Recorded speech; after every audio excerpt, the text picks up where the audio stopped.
going back years ago, I'm a former professional wrestler. So as I went through that industry, I learned a lot of things. I learned a lot about acting, playing the good guy or playing the bad guy. I learned how to take an audience on an emotional roller coaster ride. I knew the physicality of it. It was ingrained in my bones, in every cell of my being. That was who I was. I was a wrestler. I want to talk about identity problems right there, but that's a different story. The biggest thing was, after it was all over, when it's all said and done, it was like I had the rug pulled from right underneath me.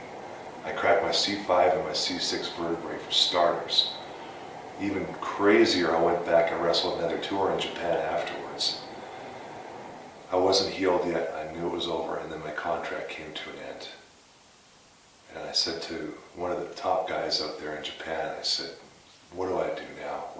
Do you think I can renew my contract? Do you think, is there any way I can stay? And all he said to me offhandedly was, Titan, maybe you go WCW, which is World Championship Wrestling, which isn't around. It's been swallowed up by the WWE now. Those words were one of the most heartbreaking sentences I've ever heard in my life, though. And for an entire year after that, I can't even start to tell you, to help you understand how painful it was for me. And that's what I'm talking about here, is getting out of that pain, that suffering, that huge problem that was my life at the time. I couldn't let go of wrestling. I worked so hard to get there.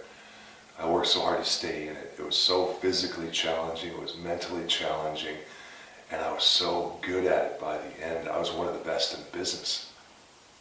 I was in main events every night. I was a world heavyweight champion.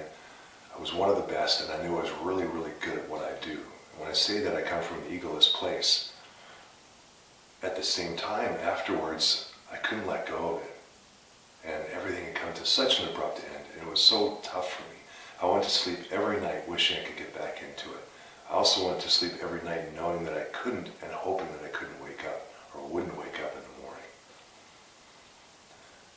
All day, every day, for almost a year after that, all I could think about, every fiber of my being, was saying, man, I've got to get back into wrestling. I've got to do what I love again. My passion in life, I have to. I can't live otherwise. It's my whole life. It's all I know. At 30 years of age, it's all I'd ever done. And it was all gone. And I had to come to an acceptance of that. And then I got deeply, deeply depressed. And to top it all off, I was in a terrible, awful relationship that just made the weight so much more.